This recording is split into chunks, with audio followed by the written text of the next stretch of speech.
lors de sa visite, doit notamment se rendre à Rawabi, en Cisjordanie. Rawabi, c'est une ville nouvelle, encore en chantier, à une dizaine de kilomètres de Ramallah. C'est le plus gros investissement privé dans les territoires palestiniens.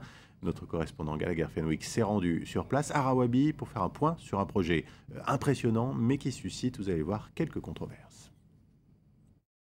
Rawabi, le plus gros investissement privé de l'histoire de la Cisjordanie, doit servir à montrer au monde que les Palestiniens sont d'ores et déjà en train de poser les fondations de leur futur.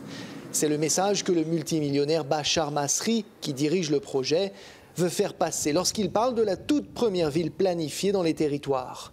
6 000 logements sont en construction pour accueillir quelques 30 000 habitants. Coût total du chantier, près d'1 milliard d'euros, selon le maître d'œuvre. Si nous sommes capables de mettre sur pied un tel projet, alors imaginez ce que nous pourrions faire si les circonstances politiques étaient meilleures. Nous travaillons alors que nous sommes sous occupation. Malgré cette occupation, nous produisons. Nous embarquons avec l'un des nombreux locaux qui se rendent sur le site à la recherche de la maison de leurs rêves. Cet homme d'affaires nous explique qu'il a décidé d'acheter un appartement ici, car pour lui, Rawabi, c'est le futur.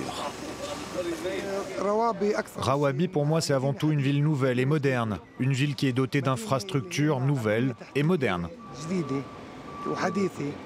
L'acheteur nous parle également du statut social que lui confère l'emplacement de son acquisition. Là, au dernier étage. Il nous dit qu'il va financer la moitié des 90 000 euros qu'il doit débourser pour le modèle super de luxe qu'il s'est offert, grâce à un crédit à la consommation. Si le projet massif impressionne, il ne fait pas l'unanimité pour autant. Les colons qui vivent sur la colline en face, mais également quelques-uns des Palestiniens qui habitent dans les villages tout proches, ont une opinion négative de Rawabi. Cet homme accuse les promoteurs immobiliers de s'être appropriés des terres sans payer le prix juste. Il les compare à l'occupant israélien. Ce n'est pas que nous sommes contre ce projet, mais si les promoteurs prennent des terres, alors ils devraient nous en donner d'autres près du village. Ils refusent de faire cela. L'un d'entre nous a voulu construire près d'ici et ils lui ont interdit de le faire. Un autre a construit une maison juste là-bas et ils l'ont confisquée.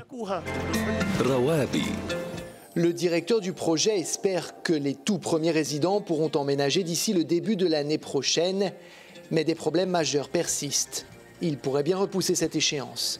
La route principale d'accès au site et l'approvisionnement en eau passeront obligatoirement par des parties de la Cisjordanie sous contrôle israélien. Pour l'instant, l'État hébreu n'a donné aucune permission et n'a pas garanti qu'il ne procéderait pas à des coupures qui auraient un effet néfaste sur la vie à Rawabi. On passe à l'actualité sportive à présent et au sommaire ce matin de la F1, du tennis, mais on commence par le football et les angoisses de l'équipe de France à la veille du match décisif pour sa qualification pour le mondial. Voici le journal des sports.